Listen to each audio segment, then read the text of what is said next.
Hi viewers అందరికీ నమస్కారం. రేపే గురువారాన్ని లక్ష్మీ వారం అని కూడా అంటారు. అయితే గురువారం రోజు ఉదయం లేవగానే ఈ చిన్న పని చేస్తే చాలు లక్ష్మీదేవి అనుగ్రహం కలుగుతుంది. మీకు ఉండే బాధలు సమస్యలు అన్నీ తొలగిపోతాయి అని పెద్దలు చెప్తూ ఉన్నారు. పెద్దగా కష్టపడకుండానే మీ దగ్గరకు ధనం వస్తుంది. మీ దశ మారిపోతుంది. మీ ఇంట్లో చెడంతా పోతుంది. ఇంట్లో వారికి ఉండే కష్టాలు అన్నీ తొలగిపోతాయి. దరిద్ర దేవత బయటకు వెళ్ళిపోతుంది. లక్ష్మీదేవి ఇంటికి వస్తుంది అని పండితులు చెప్తూ ఉన్నారు. నిద్ర లేచిన విధానం పైనే ఆధారపడి ఉంటుంది అని పెద్దలు చెప్తూ ఉంటారు. పెద్దలు చెప్పారు, రాత్రంతా ప్రశాంతంగా పడుకొని ఉదయం ఫ్రెష్గా నిద్ర లేవగానే రోజంతా సంతోషంగా గడపాలని. సాధారణంగా అందరూ నిద్ర లేవగానే దేవుడి ఫోటోలకు దండం పెట్టుకోవడం, తమకు ఇష్టమైన వారిని చిన్నపిల్లల ముఖం చూడటం చేస్తూ ఉంటారు. కొందరు వీటిని మూఢనమ్మకాలుగా కొట్టి పారేస్తారు, అస్సలు పట్టించుకోరు. అయితే కొంతమంది చెడు జరిగితే మాత్రం ఎవరి ముఖం చూశానో చెడు జరిగింది అని అనుకుంటూ ఉంటారు. కొంతమంది రోజంతా తమకు అనుకున్న పనులు జరగకపోయినా, అదృష్టం కలిసి రాకపోయినా అంతా చెడే జరుగుతుంది. ఉదయం నిద్ర లేచి ఎవరి ముఖం చూసామో ఏమిటో అని అనుకుంటూ ఉంటారు. కానీ ఇలా జరుగుతుందని అనుకుంటూ ఉంటారు. నిద్ర లేచిన వెంటనే పాపాలు చేసేవారి ముఖం చూస్తే మనకు కూడా పాపమే తగులుతుంది అని మన పెద్దలు చెప్తూ ఉన్నారు. జుట్టు విరబోసుకొని ఉన్న స్త్రీలను, బొట్టు లేని వారి స్త్రీలను చూడకూడదు. అంతేకాదు ఉదయం లేవగానే శుభ్రంగా లేచి పాత గిన్నెలను చూడకూడదు. చూస్తే కష్టం కలుగుతుంది. మన పూర్వీకుల నమ్మకం. అంతేకాకుండా లక్ష్మీవారం నిలబడే గురువారం రోజు ఉదయం లేవగానే ఈ చిన్న పని చేస్తే చాలు మీకు ఉన్న కష్టాలు పోయి పెద్దగా కష్టపడకుండానే ధనం మీ దగ్గరకు వస్తుంది. లక్ష్మీదేవి అనుగ్రహం కలుగుతుంది. మీ ఇంట్లో ఉండే దరిద్రం అంతా తొలగిపోతుంది అని పెద్దలు చెప్తూ ఉన్నారు. మరి గురువారం రోజు ఉదయం లేవగానే ఏం చేస్తే లక్ష్మీదేవి మీకు సకల ఐశ్వర్యాలను ఇస్తుంది అనే విషయాన్ని ఇప్పుడు మనం ఈ వీడియోలో వివరంగా తెలుసుకుందాం.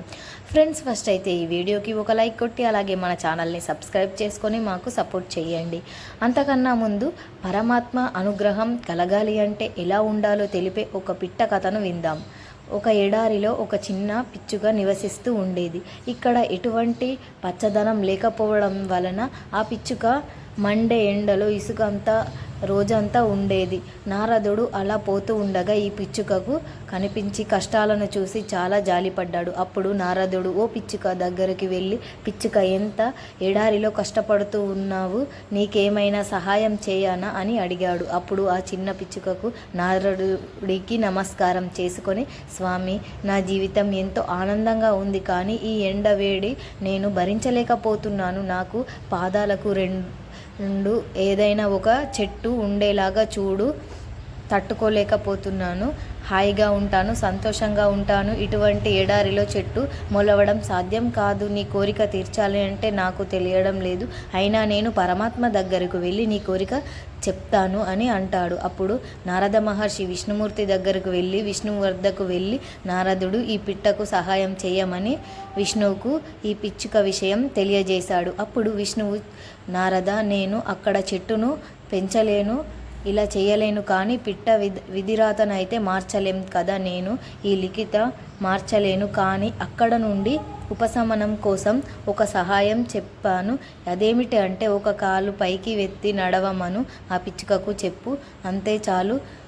అప్పుడు మరొక కాలుని కాసేపు విశ్రాంతి దొరుకుతుంది కదా అని చెప్పాడు. ఈ పిచ్చుకతో ఇలా చెప్పమని చెప్పాడు. పరమాత్మ సరే నీ విష్ణుమూర్తి దగ్గరకు సెలవు తీసుకొని, నేను ఆల్రెడీ ఎడారిలో ఉన్న పిచ్చుకకు కనిపించి పరమాత్మ యొక్క సందేహాన్ని వివరించాడు. పిచ్చుకకు భగవంతుడి పైన ఎంత నమ్మకమో కదా. నారదుడి చేత విష్ణువు పంపించిన ఉపాయాన్ని విని చాలా సంతోషించి ఆ సహాయానికి కృతజ్ఞతలు తెలియజేసింది. ఎంతో సంతోషించి అతడికి అర్థం కాలేదు, ఇంత సంతోషపడడానికి ఏముంది, అడిగిన చెట్టు దొరకలేదు కదా, అది కాగా ఒక కాలు పైకి పెట్టుకొని చెప్పాడు కదా, ఈ ఉపయోగం ఏంటి అని అర్థం కాలేదు. నారదుడికి ఈ పిచ్చుక ఉపాయం గ్రహించి వెంటనే అసలు ఇలా ఏం చెప్పింది మహర్షి అక్కడి నుండి వెళ్ళిపోయాడు. కానీ నారదుడికి ఈ సందేహం అలాగే ఉండిపోయింది. ఆ కాలం గడిచేసరికి కొన్నాళ్ళకి నారదుడు మళ్ళీ ఆ చిన్న పిచ్చుక గురించి వచ్చి అక్కడికి చూసేసరికి దారిలో ఉన్న వెళ్ళే పక్షిని చూద్దామంటే ఆశ్చర్యం వేసింది. హాయిగా ఎడారిలో ఒక మంచి పెద్ద చెట్టు మధ్యలో కూర్చొని ఉంది. పిచ్చుక ముఖంలో హాయిగా ఉండడం చూసి నారదుడికి ఆనందం కలిగింది. అయినా పరమాత్ముడు చెప్పాడు కదా అక్కడ చెట్టు మొలవలేను అని విషయం. బాధ ఏమీ లేదు. దాంతో మళ్ళీ దేవుడి దగ్గరకు వెళ్ళి ఆయనతో పిచ్చుక గురించి తన చూపించిందంతా చెప్పాడు. అప్పుడు మహావిష్ణువు నారదుడితో ఇలా అన్నాడు, అవును నారద, నేను చెప్పినట్లే జరిగింది. పిచ్చుక తలరాత ఆ చెట్టు రాసి లేదు, కానీ నేను పిచ్చుకకు సందేహం ఇచ్చాను కదా, దాన్ని భక్తి శ్రద్ధలతో ఉపాయాన్ని అర్థం చేసుకొని పాటించింది. దానికి కృతజ్ఞతలు కూడా తెలిపింది. పవిత్రమైన హృదయంతో తనకు లభించిన భగవన్ ప్రసాదం ఈ స్వచ్ఛమైన భక్తి శ్రద్ధలతో అమలు పెట్టింది. ఈ పిచ్చుక చూపిన భక్తి శ్రద్ధలను నేను సంతోషించి ఈ పిచ్చుకకు అనుగ్రహించి నా అనుగ్రహం మేరకు తలరాతను మార్చేసి ఇక్కడ అసంభవాన్ని సంభవం చేశాను.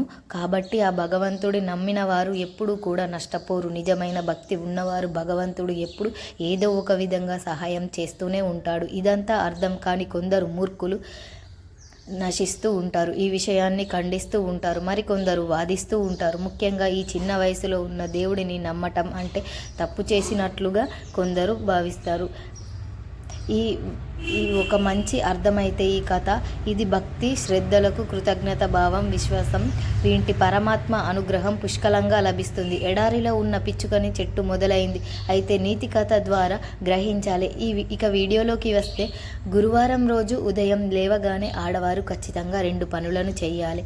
ఆ 2 పనులు చేయటం వలన మీ భర్త పెద్దగా కష్టపడకుండానే ధనవంతులుగా మారిపోతారు. లక్ష్మీదేవి అనుగ్రహంతో మీకు ఉన్న కష్టాలు కూడా తొలగిపోతాయి. మొదటి పని ఏమిటి అంటే పాలు పొంగించాలి. అవును, గురువారం రోజు స్త్రీలు ఉదయం లేవగానే చక్కగా స్నానం చేసుకొని లేదా కాళ్ళు చేతులు కడుక్కొని వంటగదిలోనికి వెళ్ళి ముందు పాలను పొంగించాలి. ఆ తర్వాత ఆ పాలతో టీని కానీ కాఫీని కానీ పెట్టుకోవాలి. ఇష్టమైన పదార్థం వండుకోవచ్చు, కానీ ముందు మాత్రం పాలు పొంగించాలి.